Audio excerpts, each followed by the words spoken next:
Shanti, and welcome, soul to soul.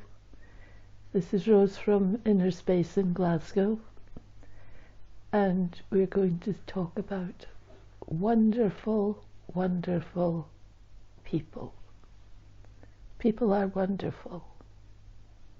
We are people, we're all people,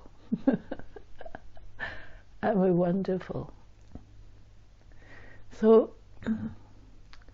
we've forgotten actually that we're so wonderful, but spirituality teaches us to respect all people as valuable,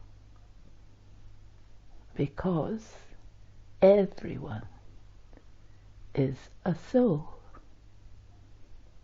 So what is the wonder of this?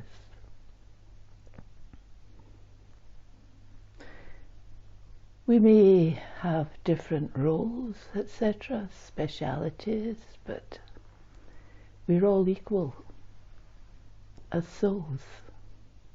It's when we're human beings and people that we're different.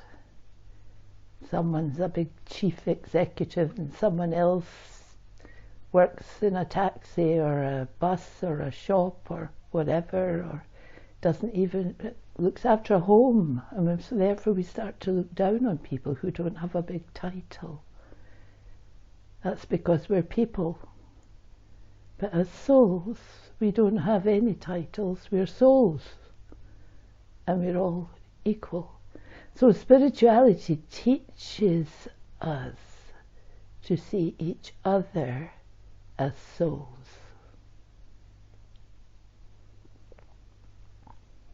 And what happens is, if people get a position or a title and think they're better than others, then this actually can lead to fear and worry and concern. They will worry about losing their position, the ones who have a big position. So spirituality teaches us to learn to cherish everyone. Allow your heart to be big and gentle. There is a sweet spiritual love that can encourage that sweetness to re-emerge in all souls. And we all have it in us, this sweet love. It's there. So re-emerge this love, because some of the teachings in Raj Yoga meditation is that love can turn stone into water. It means someone with a hard heart can turn kind and sweet again. A worthy teacher does not crave the respect of others. If their experience can be of assistance or inspire others, they're glad, but never attached to a title or a role.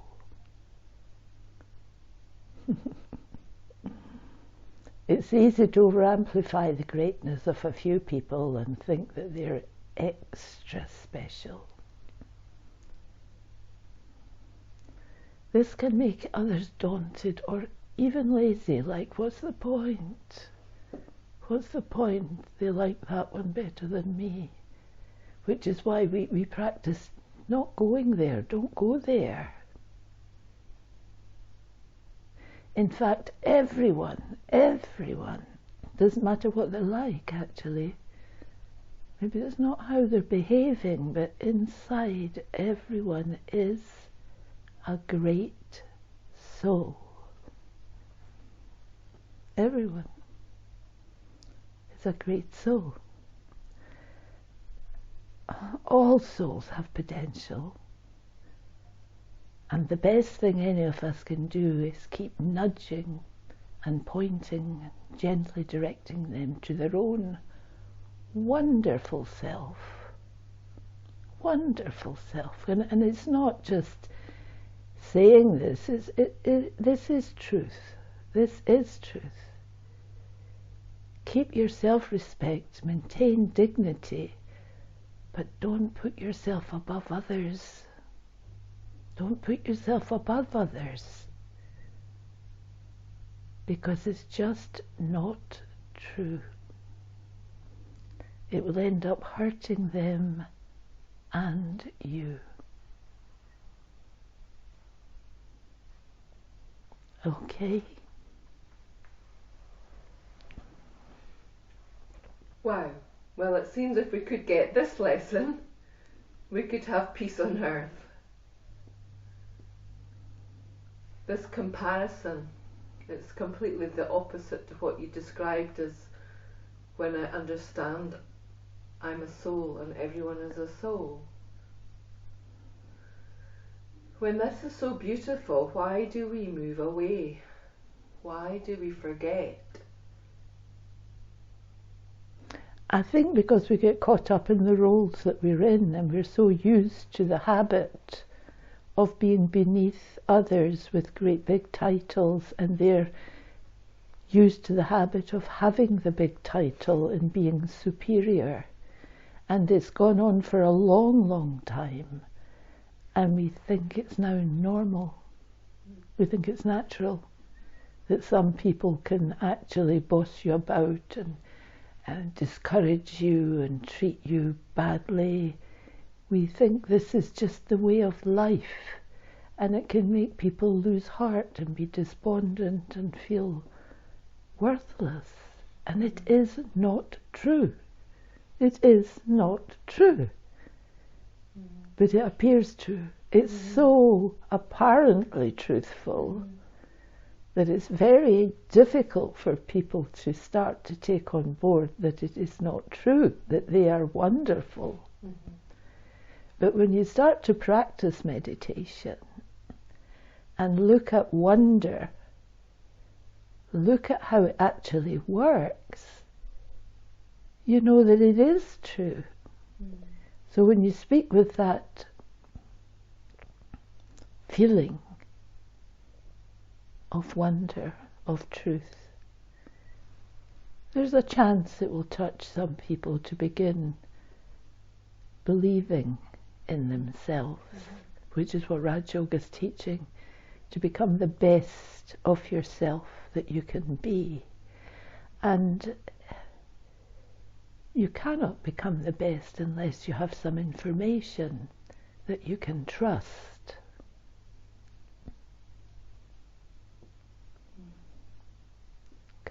The definition of a teacher was beautiful. It's, as you're describing there, being able to see the potential, the reality that all souls are wonderful, and just to keep tirelessly nudging people towards that reality if they are open to it. Yeah. Yeah. What do you think are some of the easiest ways to do that? You know, how do you, as a spiritual teacher, how do you keep encouraging and nudging people towards that realization that they are wonderful souls and that we are equal as souls? Well, I think if you see any speciality in someone, anything that's really nice, or you know, it's happening in real time. They're kind, they're generous natured, they're helpful, they're cooperative. You have to express it. You have to tell them. And if they remember that, see, years and years and years and years and years and years ago, way back in the olden days when I was a child, and I had heard nothing of anything like this, and someone said to me, "You have a beautiful mind." I was absolutely amazed, because I hadn't even thought of the word mind. I never even thought I had a mind. But that stayed with me and somehow lifted me up and somehow encouraged me, so that when I came across meditation, that had somehow given me stepping stones, and I was more open to listening. And so I think you have to see something in someone, even they're very mannerly. I remember a gentleman who has left now, a few years back, who had quite a severe illness, and he would help me across the road as if I was a princess, and I was ready to help him across the road because he wasn't so well, and he would so masterfully take my arm and escort me across the road. Now, to me, that's a very beautiful action, and he lingers in my memory now as being such a beautiful soul.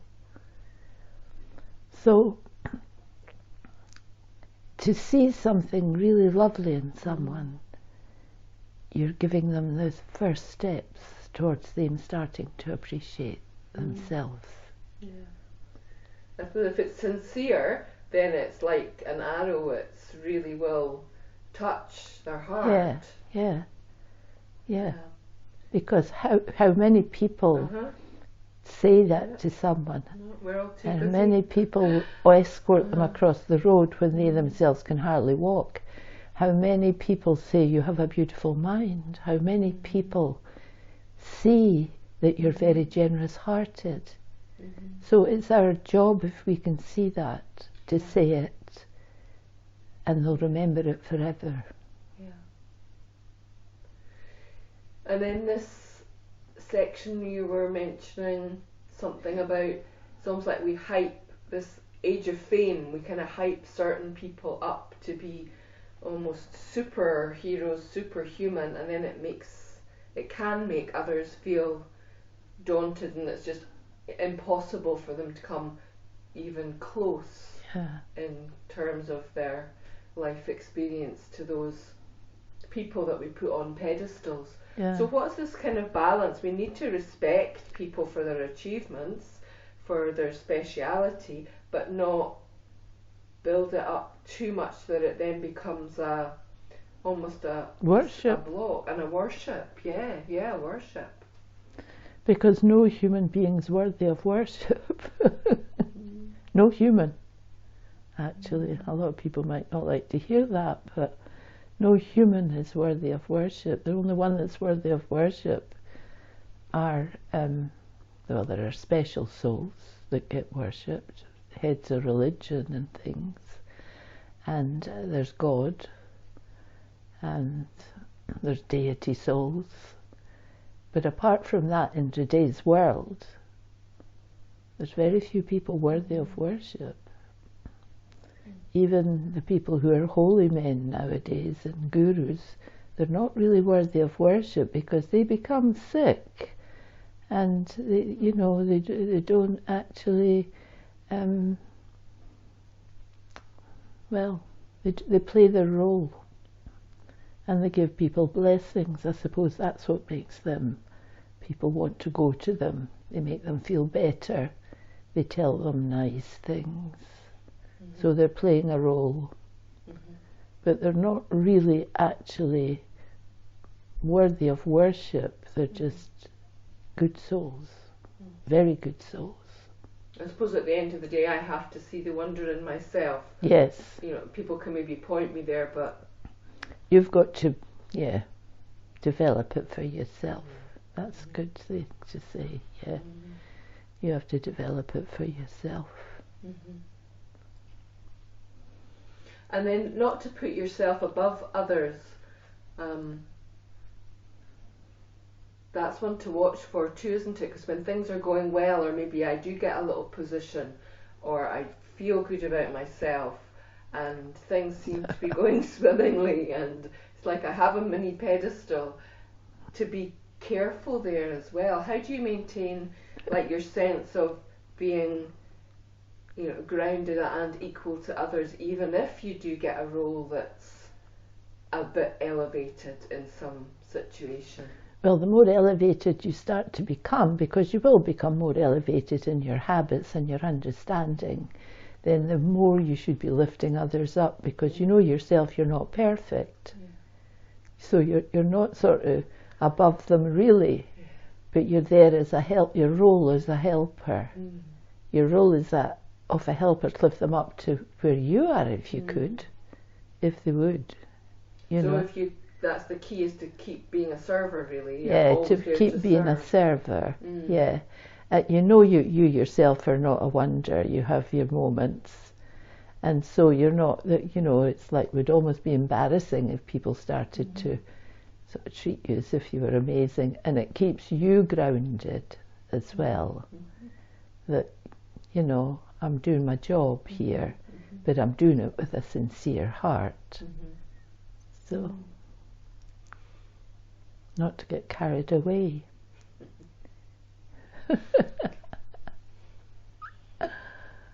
It's all a balance, actually, but it's education and information on the fact that people are wonderful.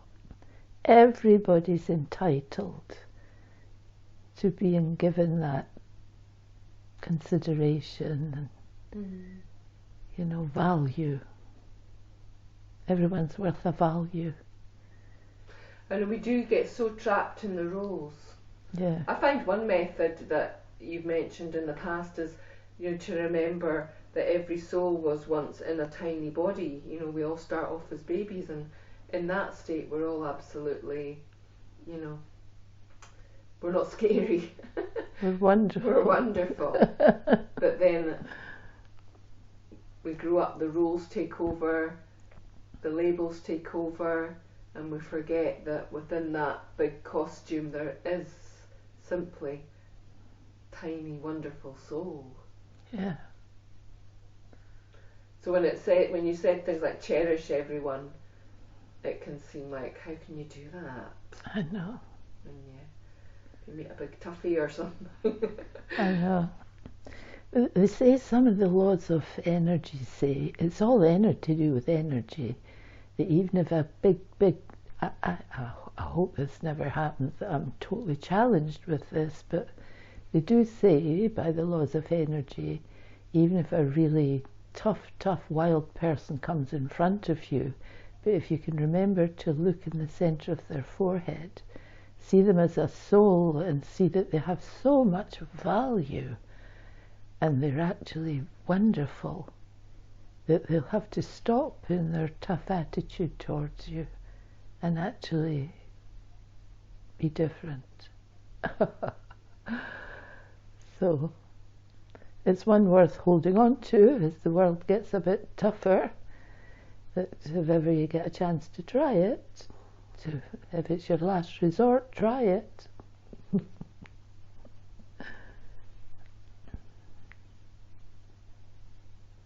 So love turns stone into water. That sounds a bit magical. How does that happen? What does that mean? Well, this feeling of love melts the heart, and the heart has turned to stone, which means we've become, apart from people in our own families, and even then it's not all the way, they're the people we have, don't know if it's love, but it's attachment to. And that attachment, we call it love. And we are like, we have a barrier against others. But if we ourselves have love for everyone, those barriers can go down, because we're not a threat anymore. And if you're not a threat, the barriers will not come back up. See life as a bit of a game, to get into this space of understanding it's just a role, almost like it's a role in a drama or a play, not to take life too seriously, but life seems quite serious and heavy a lot of the time, especially now in the world. It is to do with putting up our defences. We've been so hurt, so traumatized, so pulled down, so disrespected and challenged for such a long time that the minute we meet anyone who is not part of our family or someone we know and trust, our defences against our conscious wish, we don't even know our defences have gone up, but our defences are up. And so because our defences are up, we cannot feel the speciality of that soul. We cannot feel love for that soul because I'm waiting for the trauma to start. I'm waiting for the disrespect. I'm waiting for the challenge. I'm waiting to see how I'm going to position myself, how I'm going to sort this out. And it creates fear. Yeah.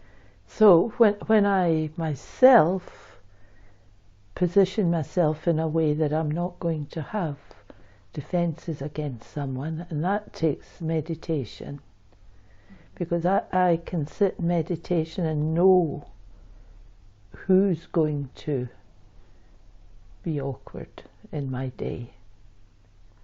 And when I know who's going to be awkward in my day, I can talk to myself in advance and say, whatever you do, just remember they're a soul, look in the centre of the forehead, see them with love.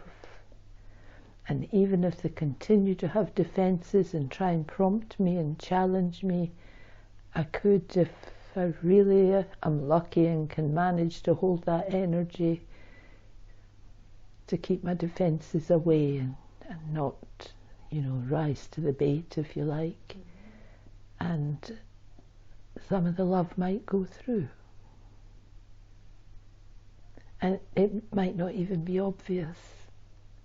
But that which could have been a situation of conflict could turn into just normal.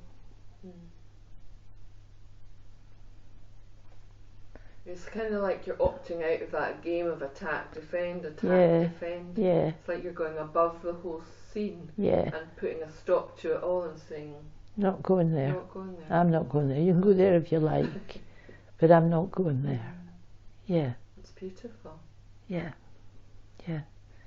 So people are wonderful, truly wonderful. And they need to have a chance to become wonderful. And that's where meditation comes in. Even they don't do meditation. You can somehow be doing it for them in a way, by the way you interact. So it's not weak, you're like refusing to fight in battle, but it's a strength that allows you it is a to strength. get away from that. Yeah. A few years back, you had a lot of feelings. People saw you as weak. People saw you as weak, as if you wouldn't fight, But if you know yourself, you know that you could fight. If you wanted to not only fight, you could possibly win, because you've got a lot more understanding of how the game is. But you're not going to win and squash someone who's really going through a lot of stuff. So you refuse to fight. I made that decision years ago. And I was challenged by a lot of people who knew me, saying, what did you want? Why don't you say something? Why don't you do something? And I used to think, no way, I'm not going to do anything, No, I don't need to. That makes sense of the big gentle heart. It's like you made a pledge to yourself. To yourself, yeah. I don't need to prove. I don't need to prove, because if I did try to prove, I would be proving that I could squash people. That's the last thing I want to do, is to be shown as tough. I gave that up when I started to practice meditation, because it's a lot of stress involved in trying to keep yourself up there as able to face up to those who are challenging you. You don't want to have to keep being on your toes. Oh, I've got to face up to this one. I've got to say something even smarter. I've got to be, oh, I want to be the winner. I have to be the winner here or everyone will laugh. Let them laugh. Let them laugh. You know it's not true. Then there's that other tricky thing, isn't there, though, where people get actually quite addicted to the adrenaline of the fight. They actually it becomes like a little or big habit. Like they can't live without that spark of the battle. Life is dull if there isn't some big drama going on.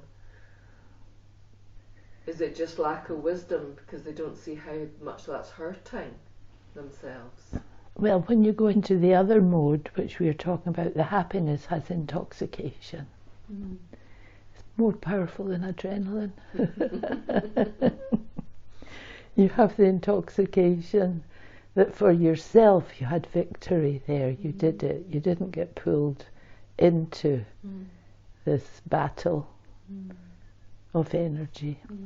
So you have the intoxication that you actually did something worthwhile for yourself, but for the other, or the others, how many others there were. And so you get this surge of good energy. You don't lose. It doesn't become boring, the peaceful state. No. You get the surge of success. You call it bubbles of happiness. Bubbles of happiness, and success or victory is guaranteed. Okay. And it's a victory that's for everyone. You're helping everyone. For everyone. Everyone. Okay. So we'll have a minute of meditation. So keep an eyes open, Raj Yoga meditation. Seeing yourself as the energy in the center of the forehead. I am the living life energy, the soul.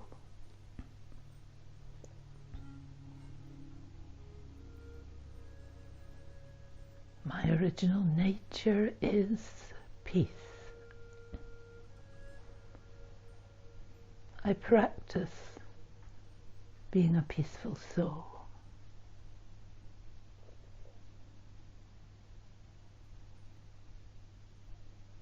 Allow your heart to be big and gentle, and learn to cherish everyone.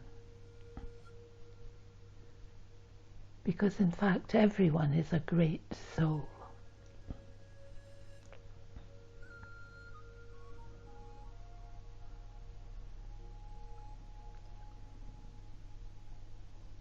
Encourage the sweetness to emerge in all souls.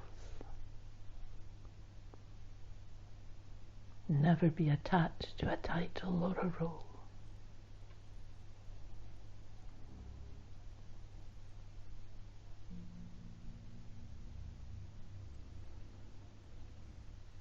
Keep your self-respect and maintain dignity. And don't put yourself above others.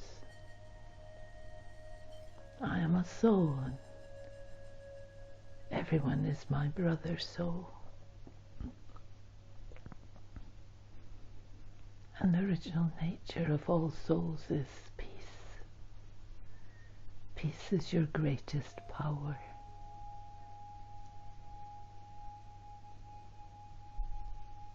And remember the one above, the ocean of peace.